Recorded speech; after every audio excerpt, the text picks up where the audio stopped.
Bonjour, j'espère que vous allez bien et en bonne santé. Aujourd'hui, nous sommes là, moi et ma collègue, pour expliquer un phénomène sous le nom des supraconducteurs.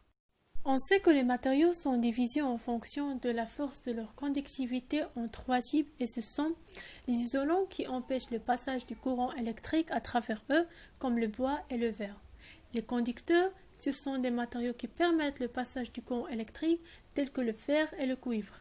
Le troisième type est le semi-conducteur, qui sont à la fois des matériaux conducteurs et isolants, mais selon les conditions environnantes, comme le silicium et le germanium.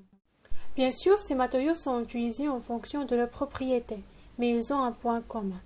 Ils ont une résistance, c'est-à-dire qu'ils résistent le courant, et puisque la résistance est proportionnelle à la température, alors ils provoquent des pertes de la puissance. À cette température, la petite danse des atomes est ralentie. Les électrons s'associent en paires, appelées paires de Cooper. Ces paires dansent avec d'autres paires. Le mouvement se synchronise et forme une grande onde, appelée onde collective. Les atomes et les défauts des matériaux sont alors bien trop petits pour perturber le déplacement de cette onde. Il n'y a plus de résistance électrique. Le matériau est un supraconducteur. La supraconductivité est un phénomène caractérisé par l'absence de la résistance électrique et l'expulsion du champ magnétique connu par l'effet Meissner à l'intérieur de certains matériaux dits supraconducteurs. La question qui se pose maintenant, c'est pourquoi la résistance électrique s'annule dans un supraconducteur. En effet, dans une température ambiante, on a un circuit qui est formé d'un générateur, un matériau et un câble qui les relie. Lors de la fermeture d'un circuit, on remarque un flux d'électrons. Le mouvement aléatoire des électrons provoquera la collision des particules et la perte d'énergie en énergie thermique. Et donc, une température plus élevée entraînera une grande perte d'énergie et causera bien sûr une plus grande résistance. On déduit alors que plus la température augmente, plus la résistance augmente. Pour résoudre ce problème, Kamerlingh-Onnes avait alors entrepris un programme de mesure systématique des propriétés de la matière à très basse température, en particulier la mesure de la résistance électrique des métaux. Le 8 avril 1911, l'équipe mesure que la résistivité électrique du mercure devient nulle en dessous d'une température appelée température critique TC de l'ordre de 4,2 Kelvin pour le mercure. C'est la première observation d'un état supraconducteur. Partant du même principe, on applique au matériau un liquide extrêmement froid appelé liquide d'hélium. Au bout d'un certain moment, on remarque que la résistance électrique s'annule soudainement à des températures très basses.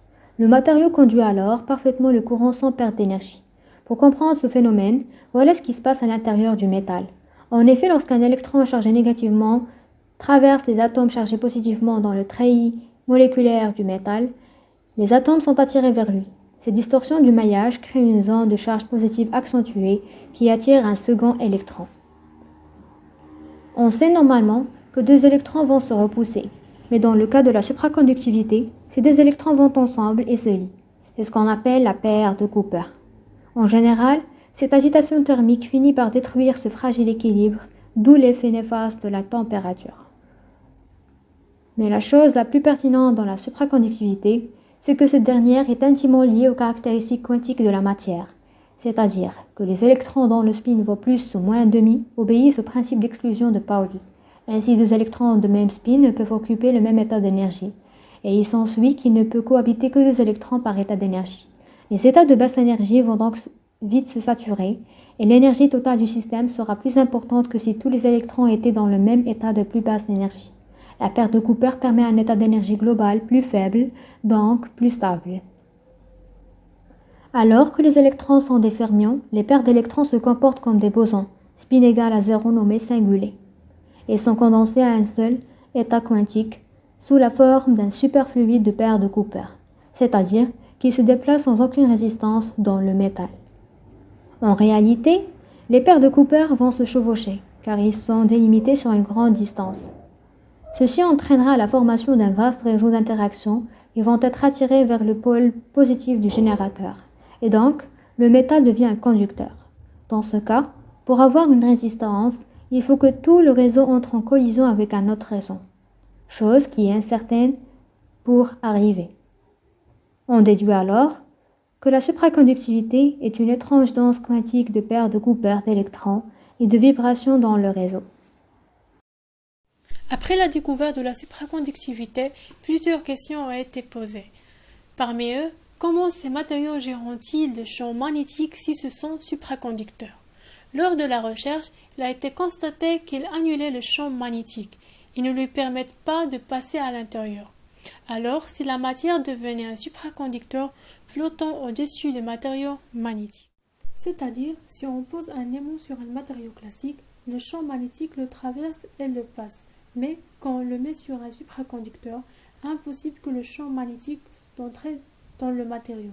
Le supraconducteur le repousse et repousse aussi l'aimant. Celui-ci s'élève au-dessus. La supraconductivité a permis d'effectuer de grandes avancées technologiques par la réalisation de dispositifs qui auraient été difficilement concevables avec des matériaux classiques. La résistivité nulle du supraconducteur lui confère la capacité de faire circuler de grandes densités de courant continu sans aucune perte et de puissance consommée faible en comparaison des mégawatts que nécessite une bobine. Et donc, ce supraconducteur produit un champ magnétique qui arrive même à atteindre plus que de dizaines de Tesla. Cette spécificité est notamment utilisée dans l'imagerie par résonance magnétique, l'IRM, pour voir ce qui se passe à l'intérieur du corps humain. Plus le champ magnétique est puissant, plus que l'image est précise. Notre vidéo touche à sa fin, c'était Nida Sadek et Amel Moustache. On espère que la présentation est claire et merci pour votre attention.